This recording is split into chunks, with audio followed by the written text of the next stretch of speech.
So today we are looking at LeChatlier's principle, but before we start, I want to say hi to my friends in Pasadena. Students, say hi to my friends. Hi, there we go. They all say hi, Pasadena.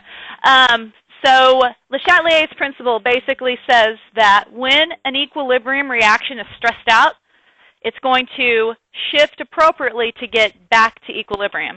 So if I were to take Peter and throw him in a hot bath, he would want to do the opposite to cool down, so he'd probably jump into a cold bath, right?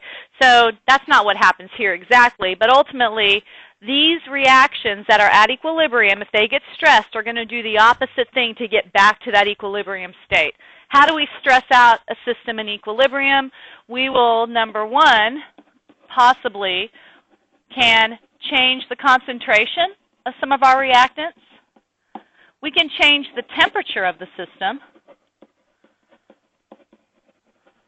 And we can also change the volume of the container.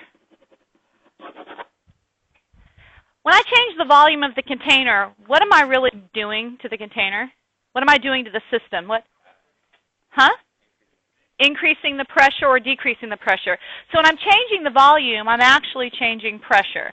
So that's kind of what you're going to be doing when you see volume changes. You're going to ask yourself, how does that volume change the pressure? What do you think changing pressure only affects in systems? Yes, gases. We only look at gaseous systems when we're dealing with volume or pressure changes. And we only look at moles of gas. Just like we did with the politically correct equation, we only look at the numbers of moles of gases. So this is actually kind of fun. Most of you had this in Chem 1. If you didn't, it's not that big of a deal. It's not that hard. So this is our first stress, is changing concentration. Say I were to dump this system's at equilibrium, all happy in a beaker, okay, doing its equilibrium thing, and then I dump some A in there, A2.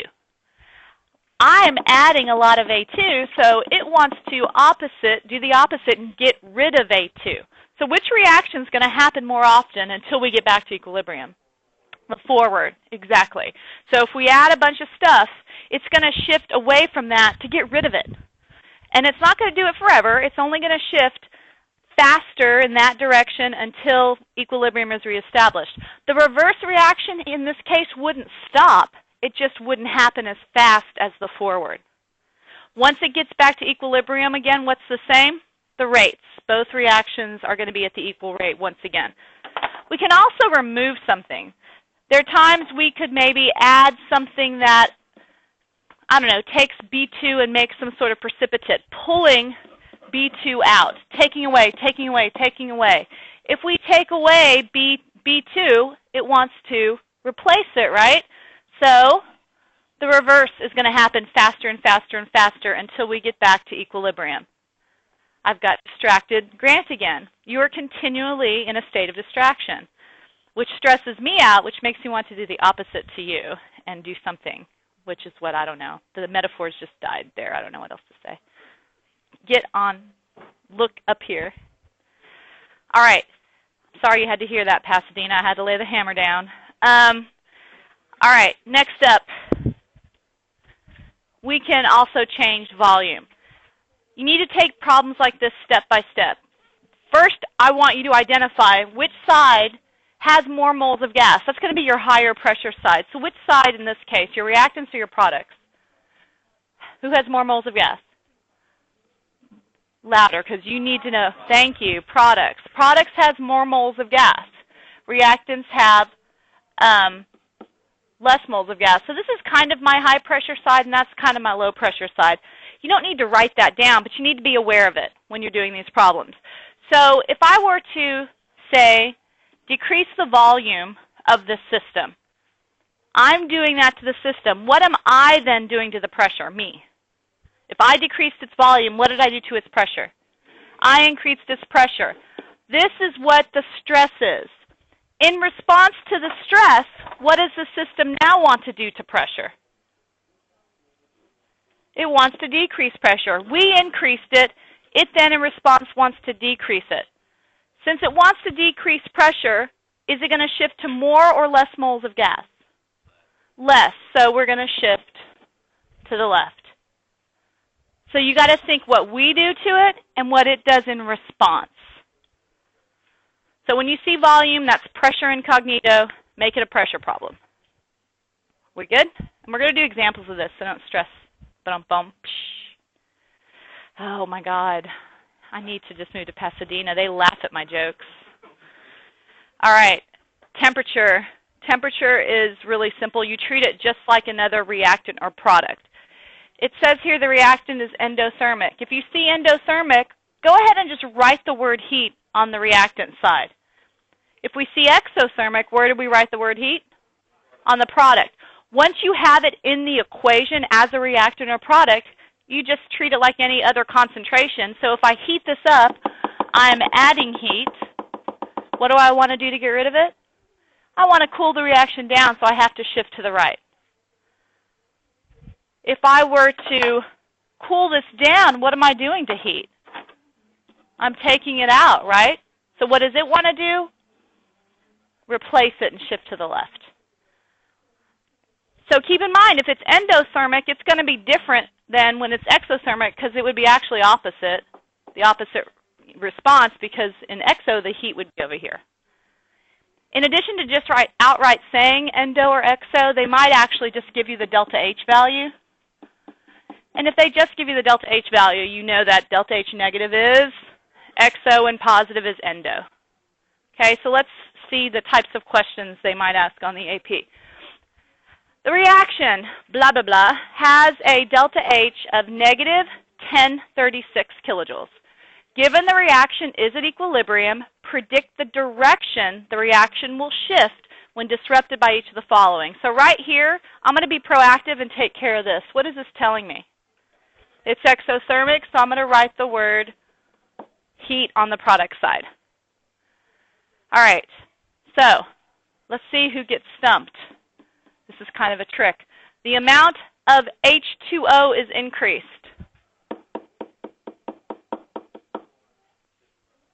You would think to the left, but it doesn't. It's not only not gas, it's not gas or aqueous. Remember, solids and liquids are not included in equilibrium. So this has no effect. Nothing happens to the equilibrium. Okay? All right. The temperature of the reaction is increased. This is exothermic. I'm increasing the heat. Increase, increase, increase, increase. It wants to get rid of that heat, so it's going to shift left. You can also say reverse. The reverse reaction is going to happen more and more and more often until we're back at equilibrium. Okay, let's take this step by step. The volume of the container is decreased. We did that. So what did we do to the pressure? We increased the pressure. In response, it wants to decrease the pressure. So it's going to shift to the side with the less moles of gas, which would be, we have 2 moles here, 5 moles here. We're going to shift right. All right, and the last one. The amount of H2S is decreased. So we're taking this away, taking away, taking away. It wants to get it back, so it's going to shift left or reverse. Okay? When we say right, we can say right, or we can say forward. So that's pretty easy, right? What we need to do now is apply LeChatlier's principle to rice tables. And to do that, you have to learn about something called Q. There's going to be a situation, let's say we have a rice table here. We did rice tables yesterday. You might have values of initial concentrations for everything in here. If I told you to do that rice table, what would be your issue with that? Okay, I can't hear any one person. I hear a bunch of mumble. What? You don't know which way to shift. There's no zeros there, and before, up to this point, all our examples, we had the 0 to shift to. When you don't know where to shift, you have to calculate this thing called Q. Q, I also know, is the fake K, or the special K, whichever you want to say. And what it is, it's the equilibrium constant, but instead of using equilibrium conditions, it's the equilibrium constant of initial conditions. All right? So we're going to plug in those initial conditions into the value to get Q. So for Q to want to go to equilibrium, what number does it need to become like? Not 1. It just wants to become who? Not what? K. Q wants to become K, right?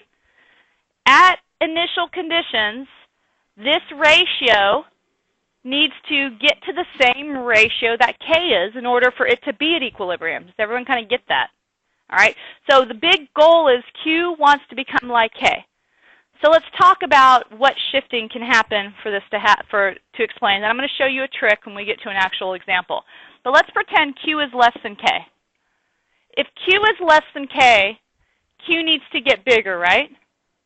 We get that. Since this whole thing is a ratio of products over reactants, what do I have to do to make this number larger? I need more products. What shift would that be? This would be a right shift. If Q is greater than K, Q needs to get smaller. So to get smaller, we need more reactants. So this is a left shift. What happens if this is true? We're already at equilibrium. Those conditions initially they gave us, if Q is equal to K, are equilibrium conditions and nothing happens. No shifting occurs. So what this right shift and left shift tells us is which direction we put our pluses and minuses into the chart above. So if we wanted to shift right, how would we write our signs here in our change column? Minus, minus, plus, plus. Okay? If we wanted to shift left, we would be minus, minus, plus, plus. That would be a left shift. And that's how we apply Q. And that's all we use Q for, literally, is to put these signs into the rice table. That's it. And we never use Q again after that. So let's do an actual practice problem with this. Okay. Q is less than K. Q is greater than K. Q equal to K. We already know this. This is a repeat of what we just talked about. So here I have a reaction, and they're giving me initial conditions of all these different things. So what I'm going to do is just write the equation again here. And I'm going to pretend I'm starting a rice table. So my initial conditions for Roman numeral 1, I have 0.1, 0, and 0. Oh, we have to say what direction we're going to shift. Is that hard? No, which way are we going to shift? Right. Which in our rice table would be a minus and a plus, correct? Okay, let's do the next one. NOBR goes to NO. This is another easy one. I've got 0 here and 0.1 and 0.1 there. Is there a problem? I've got to shift left. I'm going to lose here, and gain here. So I'll have to have a left shift in this case. All right, let's do this next one. NOBR goes to NO plus 1/2 BR2. I have 0.1, 0.1, and 0.1. Now, I know an inclination would be to be like, oh, I'm just going to go left because I've got more stuff on the right. No, you can't do that. In order to figure out what we do here, you have to calculate what? Q. We have to calculate Q. Q is the same ratio as if we were doing a K. So we do products, so it's 0.1 times 0.1 to the half divided by 0.1. So that's going to be the Q. That cancels. Quickly, I hope calculators are out since we have people listening. Say that again? 0.316 is our Q. So what we have to do now is compare that to K, and I believe at the top of the page, they said K is 0.079.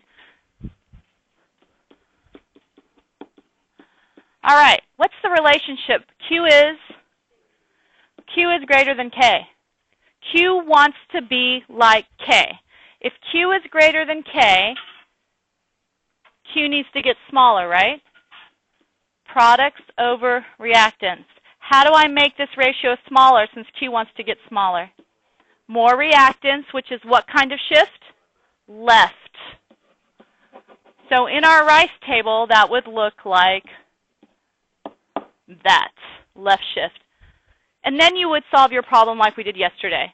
Literally, again, the only reason we do Q is to figure out where to place those signs.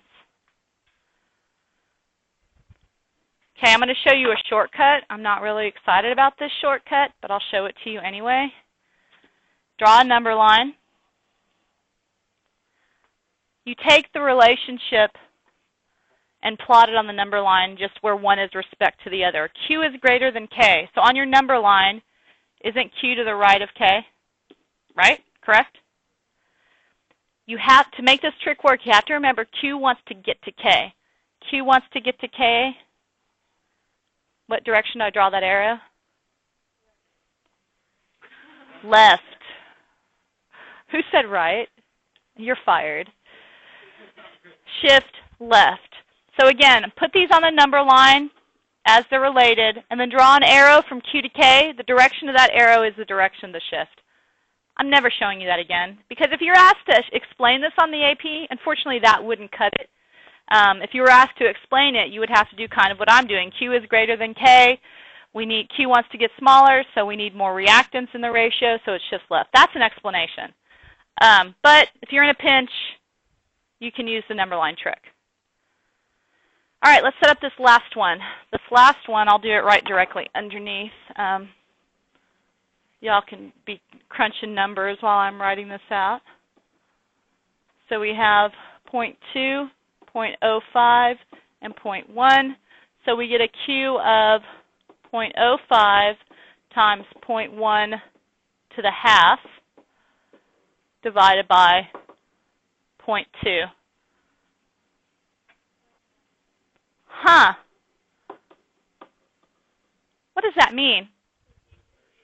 There's no shift, and we are at equilibrium, right? I'm very tentative how rapidly I say no shift, because I've said it before and it sounded like something else. No shift, we're at equilibrium already. Okay? So let's do a real application of this with an actual rice table. All right. The Kc is 19.9 for this reaction. Find the equilibrium concentrations of all species if the initial concentration of Cl2 is 0.4 F2. So they're giving you all the initial concentrations. You need equilibrium concentrations, so we obviously need a rice table. So we have Cl2 plus F2 makes 2ClF. That's our reaction. We have our initial concentrations of 0.4, and these are all gases, so they're all included in the table. And then this is 7.3.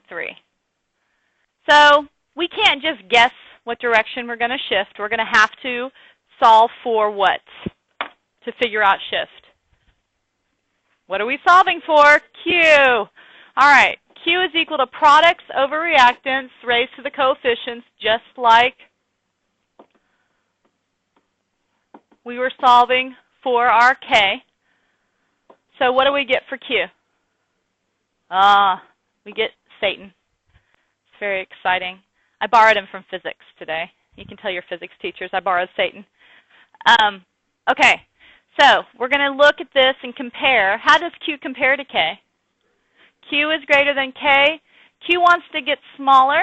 Knowing products over reactants, to make this ratio smaller, we need more reactants. So what direction is that?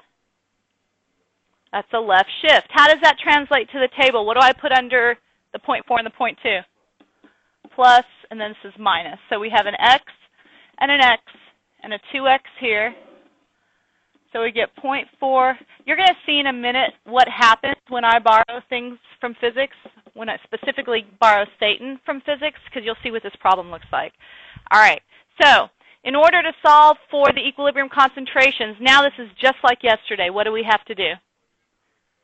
Exactly. Plug it into that K expression. So I'm going to be a good student again and write my unsubstituted K expression. And I am never, ever, ever, ever going to use this again. I only use that to figure out exactly what direction I had to shift. So now I'm going to plug stuff in, and I get 19.9 is equal to 7.3 minus 2x squared divided by 0.4 plus x times 0.2. Okay, do you see how horrible this is? That is an absolute nightmare to solve.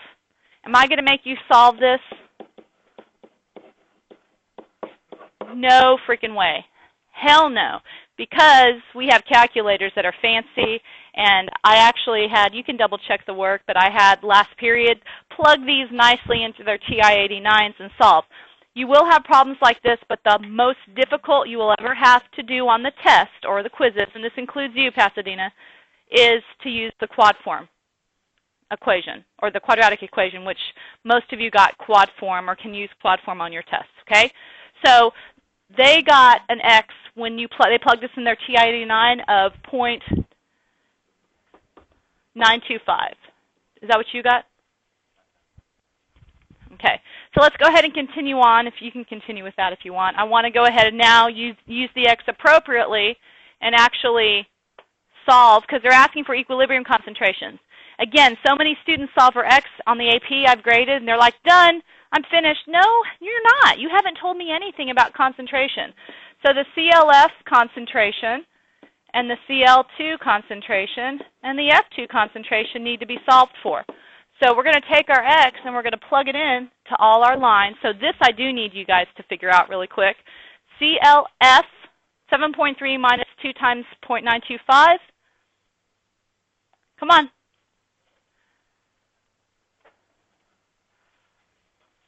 They're still working on it. What? For CLF, 5.45 moles per liter. Someone do, half of you do F2, half of you just jump around, do different ones.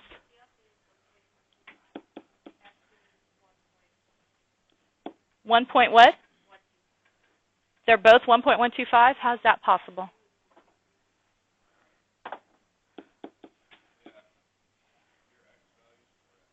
Thank you. So we got a verification, Pasadena, that our X is correct. So this was the X that was solved for through the use of magical equipment. But again, it's Satan's problem, thanks to physics. Okay. Are we good with understanding at least? Don't worry about the math. It's going to be easy on the actual test. All right, let's set up. We have 2 more problems to do, one of which is another satanic math problem. But again, I'm concerned about the setup and that you know the process. So they give you in this next problem a Kc is equal to 170, and they have this little bitty reaction. The reaction looks less intimidating, but it's that crazy 2 here that causes the math to be so yucky. Suppose the initial concentration of NO2 is 0.015, and the initial concentration of N2O4 is 0.025. Again, we can't just guess the shift. We need to solve for Q. So products 0.025 over 0.015 squared. What do we get for Q?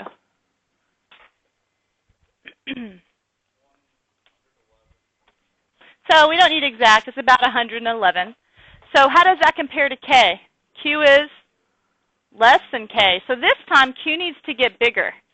So we need more products. So that is a right shift. So when I shift right, I have a minus and a plus. This is a 2x. This is an x. 0.015 minus 2x, 0.025 plus x.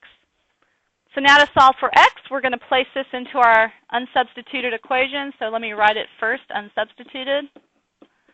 Our Kc is equal to this over, oh boy. So our 170 is equal to 0.025 plus x divided by 0.015 minus 2x. Again, I'm not going to make you solve for this without some sort of means. Our x they got last period is 0.00128.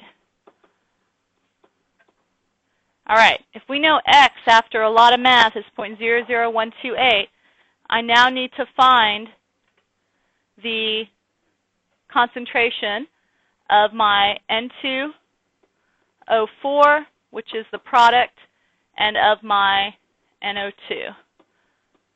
So this I do need you guys to do.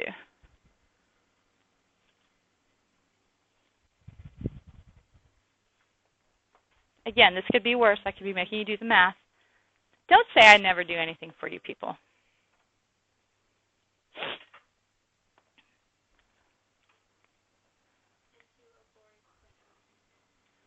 .0263 moles per liter. Thank you. There are 25 plus people in here. Thanks for doing both. Despite the fact there's 25 other people, you did both. You get a sticker today. Can you tell me that number again? How did she do 2 times before any of you could do 1? I don't understand. Thank you. My X value is right. Good thing, because I'd be really irritated if my X value at this point wasn't right. Okay. So those are my concentrations. Now this last problem we're going to do has nothing to do with Q. It's just a typical equilibrium problem with a little bit of a twist to it based on the fact that if you look, we have a solid in it. So does it make it harder? You think it's harder, but it's actually a lot easier mathematically. When the pure salt decomposes in a flask, what is the equilibrium concentration of NH3 and H2S? Well, they haven't given us anything. I have no initial concentrations. Well, let's set up the rice table I'm going to show you. Remember, we do have K. So how am I supposed to find equilibrium concentrations? Well, because I have a solid here, we have to remember that solids aren't included in our equilibrium expressions, right? So you can literally just do this. However, because there's an X, it doesn't mean there's none there. It just means there's so much there that we don't care how much leaves or goes from this spot. But when we just have this reactant in the vessel, we have none of this yet. So we treat it just like before. We have no concentration of this yet. So much of this, we don't care because it's a solid. Which way do we have to shift? To the right. We're going to lose some of the solid that's in the vessel, but again, barely any. But this 0, we're going to add something to it. Because it's 0, even adding a smidge is still adding something to it. And so we get X and X. Okay? So because we have X and X, I can now plug those into my K is equal to, what does my expression look like now? Do I have anything in the denominator? Nope. You don't have to put over 1. That is my equilibrium expression. So now all I have to do is plug in X and X and set it equal to K. Is equal to X squared. So what do I get for X? 134? That seems really big considering that it's 1e8 negative 4. No, it's not. It's negative. So it's what? 0.0134. I just know it's negative 4 because it's a solid that doesn't dissolve, so I know the K is going to be small. So it has to be that. So that's X. So that tells me then the concentration of my NH3 at equilibrium, which is equal to the concentration of H2S, is equal to 0.0134 moles per liter. All right? And here, same problem, but now we're going to start out putting the solid in a container that already has some of that. So we're just going to have one of these initial concentrations present. So let's do our rice table.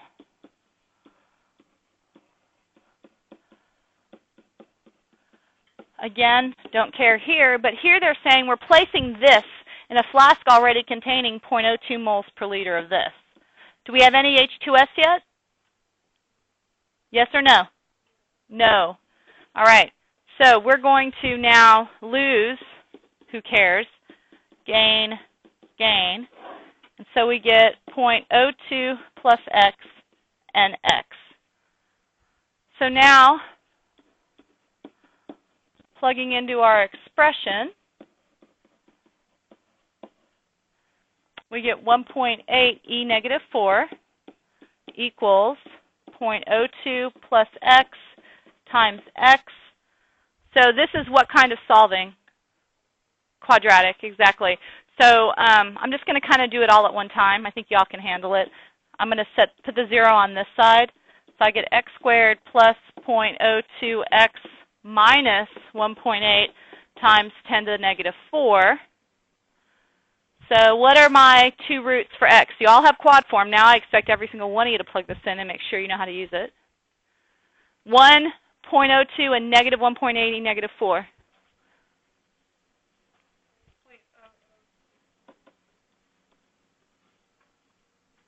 Okay, 0.0067. What was the other root? All right, so we can't have a negative concentration. So that's our x. So our concentration of H2S is equal to 0.00673 moles per liter. And then my concentration then of NH3 is equal to 0.0267. I just added it. So we took x, plugged it in there, plugged it in there. And that is all she wrote for rice tables right now. We're going to be hitting a lot in acid base, but as far as equilibrium, we are done with rice tables. We have one more lecture this unit, all right? You have a KC lab, pre-lab that you have to be writing up. And I think that's about it. I think you're good to go. So, all right, everyone say bye to Pasadena.